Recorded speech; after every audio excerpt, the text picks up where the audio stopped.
Queridos irmãos, graça e paz. Vamos abrir o texto sagrado. Abra sua Bíblia no segundo livro de Samuel, no capítulo de número 11.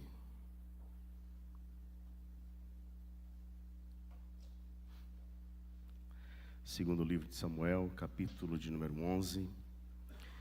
Nós estudaremos os versos 1 a 5. Segundo livro de Samuel, capítulo de número 11, versos 1 a 5. Se possível, ao encontrar o texto sagrado, coloque-se de pé para fazermos a leitura. Assim nos diz a palavra do Senhor. Decorrido um ano, no tempo em que os reis costumam sair para a guerra, enviou Davi a Joabe e seus servos com ele, e a todo o Israel, que destruíram os filhos de Amon e sitiaram Rabá. Porém, Davi ficou em Jerusalém. Uma tarde, levantou-se Davi do seu leito e andava passeando no terraço da casa real. Daí, viu uma mulher que estava tomando banho. Era ela muito formosa. Davi mandou perguntar quem era. Disseram-lhe: é Batseba, filha de Eliã e mulher de Urias, o heteu. Então enviou Davi mensageiros que a trouxessem. Ela veio e ele se deitou com ela. Tendo-se ela purificado da sua imundícia, voltou para sua casa.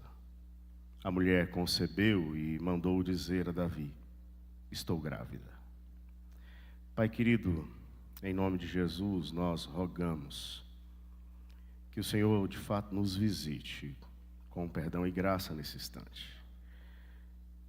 E que o Senhor, ó Deus, por obra do Espírito Santo, nos dê entendimento da tua santa e bendita palavra. Fala conosco, ó Pai, por favor. Esta é a nossa oração, em nome de Jesus. Amém. Podeis sentar, queridos.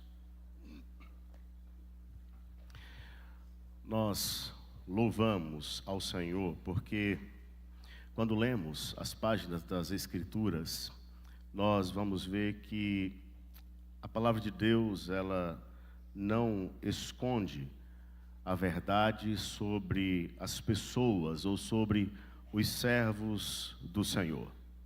Diferentemente daquilo que encontramos em algumas biografias promocionais do nosso tempo, onde os textos são distribuídos para propagar cada vez mais a personalidade dos homens. A Escritura, de um modo contrário, ao narrar a história dos seus personagens, nos mostra que até mesmo os melhores homens e mulheres encontrados nos registros sagrados também passaram por situações difíceis, onde as suas fraquezas e os seus fracassos foram descobertos. Nós estamos estudando nesse instante um texto que nos fala exatamente sobre esta situação e que envolve Davi, descrito como um homem segundo o coração de Deus. Mas nós precisamos mencionar que não é somente a história de Davi que é relatada com esta veracidade ou com esta clareza de informações. Nós temos outros personagens da Escritura e quando lemos, nós percebemos que alguns deles caíram, por exemplo, no pecado da embriaguez, outro no da mentira, outro no da ira e Davi no adultério. Nós estamos no segundo livro de Samuel. E é interessante como a estrutura do segundo livro de Samuel é montada. Do capítulo 1 até o capítulo 10, nós vamos observar a ascensão de Davi ao trono e as vitórias do reino. Algumas palavras ditas por alguns comentaristas descrevem esses primeiros capítulos como bênção, expansão, prosperidade e estabelecimento do pacto. Mas agora você está no capítulo 11 E o capítulo 11 vai registrar exatamente o pecado com Batseba, a conspiração contra Urias e uma revirada na vida do grande rei Davi. De tal modo que os capítulos 12 até o capítulo 24 é possível observar declínio, problemas domésticos e políticos enfrentados pelo rei Davi, à medida em que Deus tratava o seu servo. Nós podemos questionar, meus queridos irmãos, ao ler essa passagem, como um homem segundo o coração de Deus chega ao ponto de cometer adultério e fraude. O que esse texto nos ensina sobre os passos do esfriamento espiritual e da queda em pecado. Eu convido você para refletirmos sobre isso, o processo da queda espiritual, observando aquilo que está registrado nesse texto sagrado. Mantenha a sua Bíblia aberta, por favor. E volte os seus olhos para o verso de número 1. E o que você vai encontrar aqui, você vai encontrar as responsabilidades sendo negligenciadas. Esta é a primeira menção desse processo experimentado por Davi. O verso 1 declara: decorrido um ano, no tempo em que os reis costumam sair para a guerra, enviou Davi a Joabe e seus servos com ele a todo Israel, que destruíram os filhos de Amon e sitiaram Rabá. Porém, Davi ficou em Jerusalém. Eu vou fazer a leitura do texto novamente, mas de um modo diferente. Observe. Decorrido um ano, no tempo em que os reis costumam sair para a guerra, Davi ficou em Jerusalém. É importante você perceber que a última frase deste verso começa com uma adversativa. Davi envia os seus servos, porém, ele permanece em Jerusalém. Mas olhemos alguns detalhes. Veja no início do verso, que vai falar sobre o tempo em que os reis costumam sair para a guerra. Os reis costumam sair para a guerra. Esse tempo é reconhecido como o tempo que marcava o fim do inverno. E agora, então, as estradas, ou o local por onde o exército deveria passar, estava com o acesso desimpedido. Por isso, então, era possível fazer as expedições militares. Então, o exército tinha como avançar, com as estradas preparadas para esse avanço. Davi está sendo mencionado como um rei que não avança ou que não vai, mas que tão somente ordena a ida. Ele envia Joabe e os seus servos e com ele a todo Israel. E o exército avança e o exército está conquistando, porque destruíram os filhos de Amon e agora eles sitiaram Rabá. Uma estratégia militar, uma estratégia de guerra. A cidade sitiada chegaria então a ter grandes necessidades, a fim de que o exército, aguardando o momento oportuno, pudesse atacar. Enquanto isso, Davi permanece no palácio. Davi permanece em Jerusalém.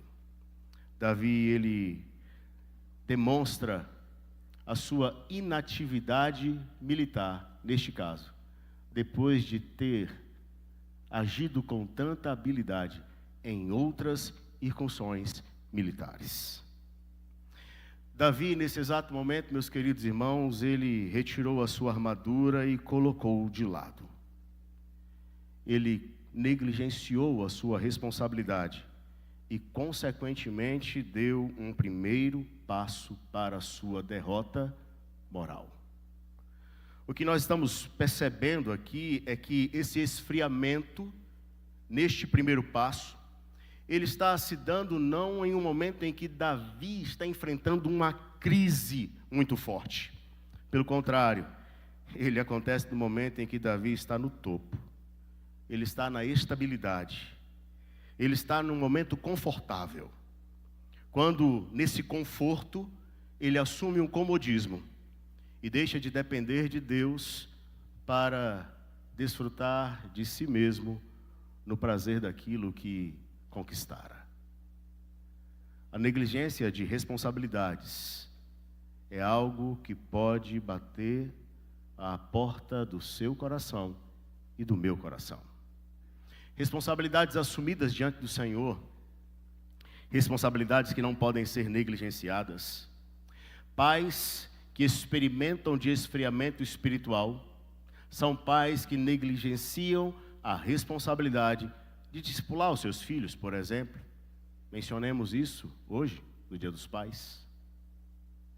Maridos que negligenciam a sua responsabilidade como maridos ou esposas, negligenciam os seus votos que foram assumidos diante do Senhor no ato da consagração do casamento. Responsabilidades deixadas de lado. Membros de igreja que experimentam o esfriamento espiritual começam a deixar de lado as responsabilidades assumidas no dia que foram recebidos na membresia da igreja. São votos feitos por meio das respostas às perguntas direcionadas, como vimos aqui hoje pela manhã, ao recebermos todos aqueles irmãos como membros da nossa igreja. O esfriamento espiritual é demonstrado quando tais compromissos são deixados de lado, como se isso não fosse tão grave. Olhe para o verso 2 agora. E o que você vai encontrar? Você vai encontrar aqui a ausência da vigilância. Está escrito no verso 2: uma tarde, levantou-se Davi do seu leito e andava passeando no terraço da casa real. Daí viu uma mulher que estava tomando banho. Era ela muito formosa. Davi está no terraço da casa real. Depois de um tempo de descanso, alguns comentaristas chegam a dizer assim: ele fez uma excelente refeição e foi então para o seu quarto e tirou aquele sono da tarde. E quando acorda, ele vai então passear no terraço da casa real. O palácio ficava na parte mais alta. E dessa parte mais alta, então, era possível ver os terraços residenciais que ficavam mais abaixo. E é nesse momento, do terraço mais alto, que Davi olha para os terraços mais baixos e ele vê. Nós podemos dizer o seguinte: talvez até essa primeira visão tenha sido involuntária. Contudo, não ficou na primeira visão. Davi vê no primeiro momento, mas ele permanece olhando. E ao permanecer olhando, o coração de Davi alimenta a cobiça. Tem um detalhe no texto, e se você puder, você vai ver comigo. O final do verso 2 traz uma informação importante. E qual é a informação importante? Batseba era uma mulher formosa, bonita. Isso é curioso e ao mesmo tempo irônico, porque a expressão utilizada aqui para falar da beleza de Batseba é a mesma utilizada para falar da beleza de Raquel, mas é a mesma expressão no primeiro livro de Samuel, no capítulo 16, versículo 12, usada para falar, sabe de quem? Do próprio Davi.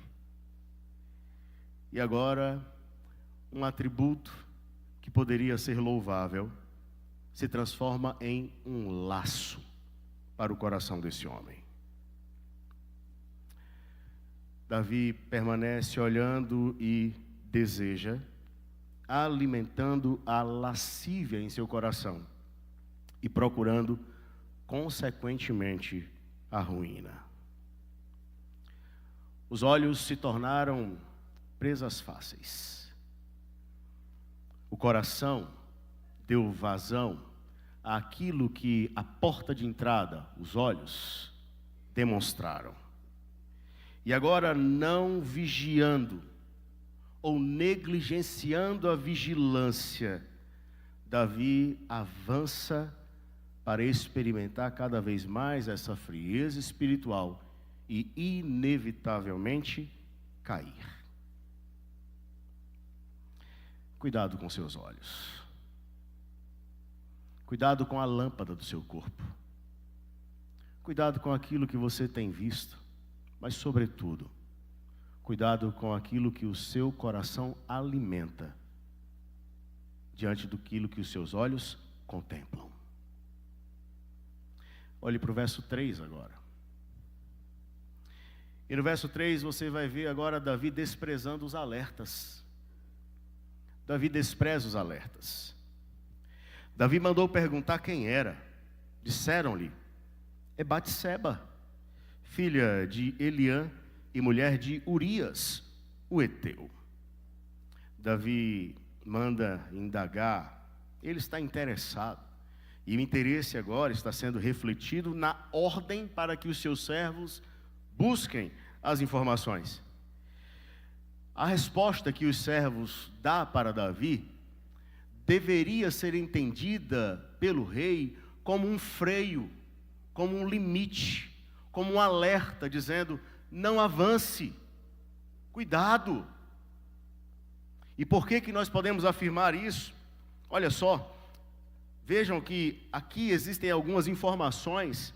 É Batseba, filha de Eliã, mulher de Urias, o heteu, filha de Eliã. Eliã era um dos valentes de Davi. Eliã era filho, conforme o texto, no segundo livro de Samuel, capítulo 23, verso 34, de Aitofel, que mais adiante se levanta contra Davi. Alguns falam: será que foi por isso? Mas olha para o texto, e o que você vai ver no texto ainda, está escrito: mulher de Urias. Quem era Urias? Se você olhar no segundo livro de Samuel, no capítulo 23, verso 39, você vai ver que Urias era nada mais, nada menos do que um dos 30 valentes de Davi. Era alguém que estava lutando no campo de batalha naquele exato momento, enquanto o rei permanecia no palácio. Davi está ignorando o alerta. Ele não está considerando que aquela mulher pertencia a uma família que era leal a ele. Ele não está considerando o fato de que aquela mulher era esposa de um dos seus soldados de elite. Mas principalmente, Davi está negligenciando aquilo que a própria Escritura havia ensinado. Não cobiçarás a mulher do teu próximo e não adulterarás. Nesse sentido, Davi despreza todo tipo de alerta. Sim, queridos, Deus, na sua graça, Ele é tão maravilhoso, que vendo os passos dos seus filhos correndo para o precipício, Ele manda sinalizações, alertas, para que não caiamos. Esses alertas de Deus podem vir na palavra de aviso daqueles que estão próximos de nós, dos nossos irmãos em Cristo, dos nossos amigos, de pessoas que nos amam. Esses alertas podem vir de uma lembrança trazida pela voz do Espírito Santo em nosso coração, dizendo: não avance, não vá adiante, é pecado. Mas os olhos de Davi estavam encantados e o seu coração estava tomado de tal modo que o esfriamento espiritual e a queda se aproxima cada vez mais. E ignorar os avisos faz parte do trajeto escolhido pelo rei. Agora olhe para o verso 4. E o que é que nós vamos enxergar aqui? Nós vamos enxergar o uso indevido de autoridade. Veja o que está escrito. Então enviou Davi mensageiros que a trouxessem. Ela veio e ele se deitou com ela. Tendo-se ela purificado da sua imundícia, voltou para a sua casa. Davi envia os seus mensageiros. Existe uma sequência. Ele viu, ele perguntou, ele enviou, ele tomou, deitou-se com ela. Davi está fazendo aqui aquilo que o profeta Samuel havia alertado. O profeta Samuel, no primeiro livro de Samuel, no capítulo 8, dos versos 11 a 18, seguindo a voz do Senhor, havia alertado sobre a realidade dos reis humanos que poderiam usar da sua autoridade de maneira indevida para se favorecer. E Davi está exatamente projetando tudo isso, arquitetando tudo isso e levando a cabo. É isso que ele está fazendo. Ele se sente confortável na posição que está para desprezar os alertas e desprezar as pessoas e consumar o desejo do seu coração. Afinal de contas, ele era o rei. Quantos não são aqueles que, sentindo-se confortáveis nas suas posições, nos seus cargos, no secreto dos palácios, elaboram os planos mais destrutivos para as suas próprias vidas e também para a vida daqueles que estão à sua volta? É exatamente isso que nós estamos enxergando.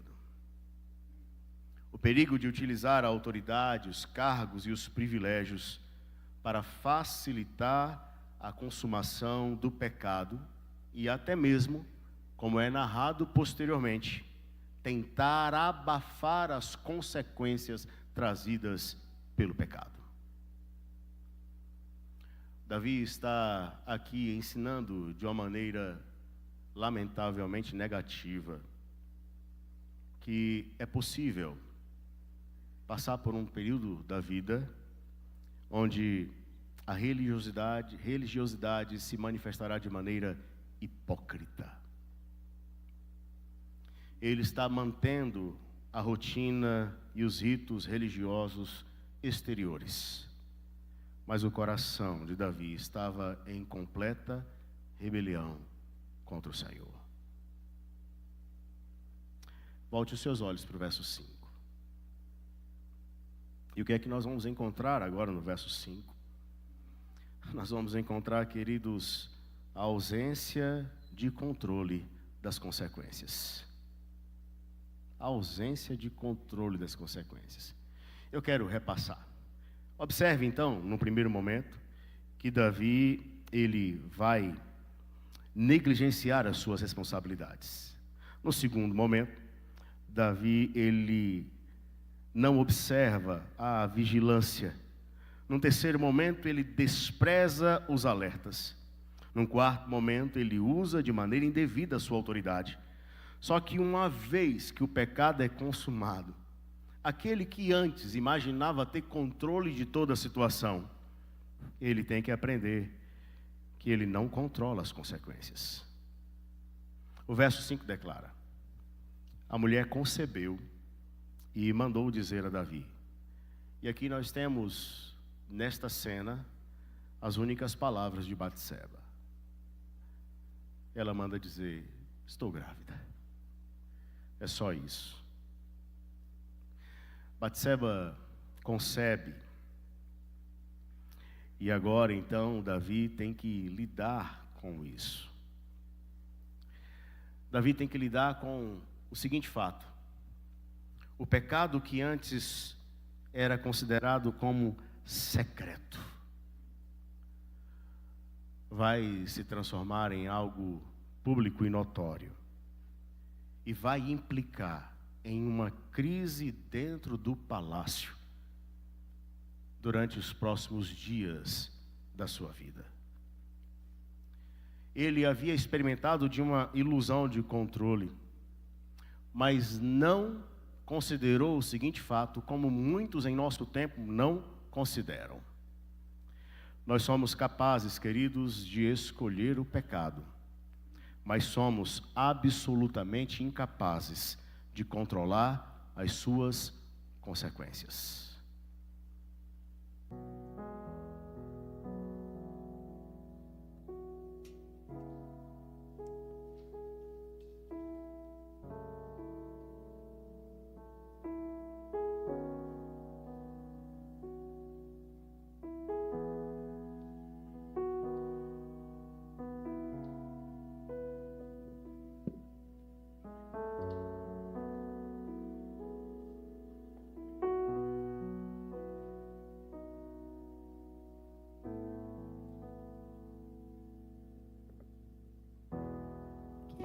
Ser como criança, te amar pelo que és, voltar à inocência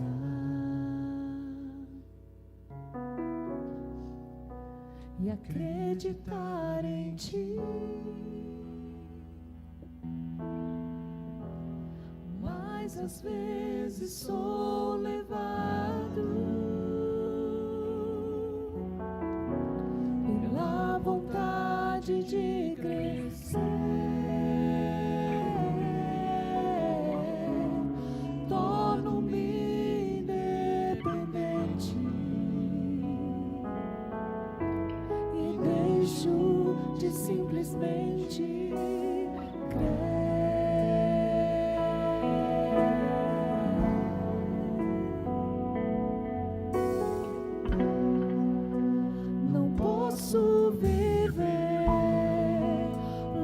Do teu amor,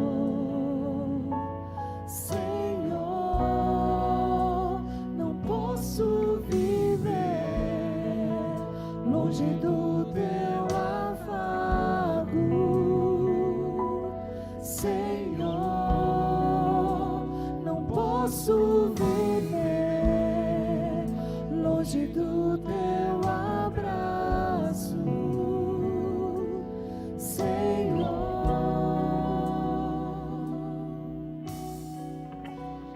Quero ser como criança.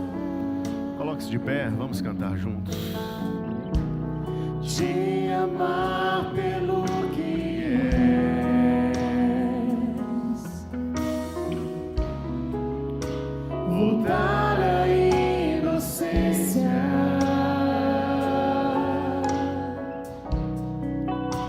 e acreditar em ti. Mas às vezes sou levado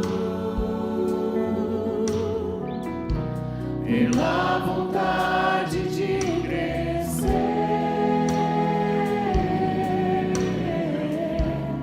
torno-me independente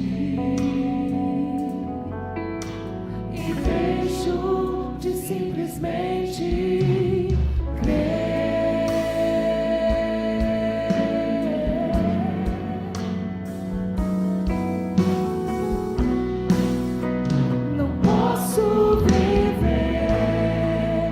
Longe do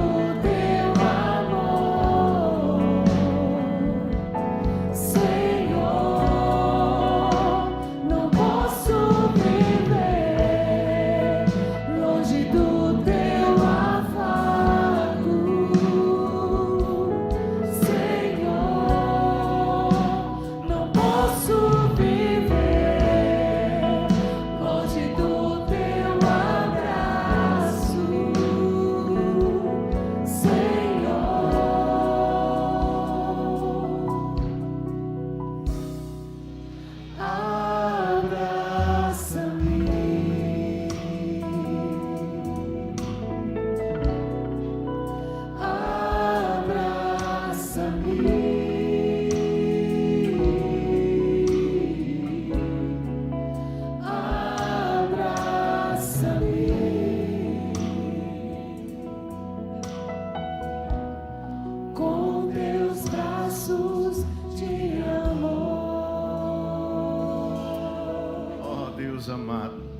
estamos, Senhor.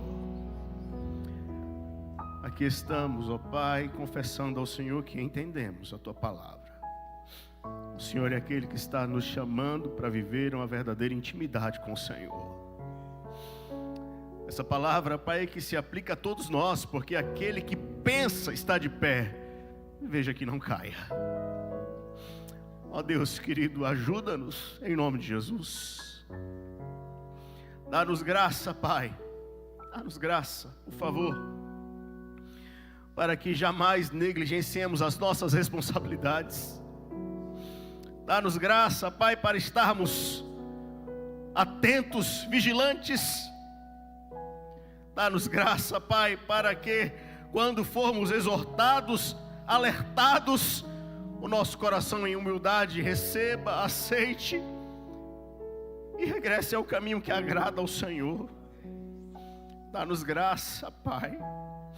Dá-nos graça para não usarmos as nossas posições, os nossos cargos, as nossas conquistas, para fazer aquilo que o coração deseja e que é pecado. Dá-nos graça para entendermos que até podemos escolher pecar, mas não seremos capazes de controlar os resultados e os efeitos dos nossos erros. Erros estes que levaram o Teu Filho amado a morrer na cruz do Calvário para nos salvar. Oh Deus querido, obrigado, porque o Senhor nos ama. E o Senhor é aquele que nos chama para perto de si. E obrigado, Pai, porque é possível. É possível. Jesus Cristo é o sumo sacerdote perfeito que penetrou os céus. E é aquele que nos declara que nós podemos nos achegar com confiança junto ao trono da graça, para recebermos misericórdia e acharmos graça em ocasião oportuna para o louvor da Tua glória. Oh Deus amado, ajuda-nos em nome de Jesus. Nós não queremos, ó Pai, viver a frieza espiritual. Pelo contrário, nós queremos viver a plenitude do Espírito Santo. Que o Senhor visite esta igreja, Pai, dando-lhe da plenitude espiritual. Oh Pai amado, e assim aquecendo os nossos corações. Que haja em nós alegria. Alegria por estarmos na Tua doce presença para adorar ao Senhor. Alegria porque estamos diante dos nossos irmãos, junto com os nossos irmãos, proclamando Cristo, anunciando Cristo ao mundo. Alegria porque estamos congregados pelo poder e pela obra do Senhor na nossa vida. Fortalece-nos, ó Deus, como igreja, em nome de Jesus. E agora, queridos, ide em paz. Que o amor de Deus, o eterno Pai, a graça maravilhosa do Cordeiro amado Jesus, a comunhão e a consolação do Espírito Santo repouse sobre nós e sobre todo o povo de Deus espalhado pela face da terra hoje e para todo sempre. Amém. Amém. Quero ser como criança, te amar pelo que és, voltar à inocência e acreditar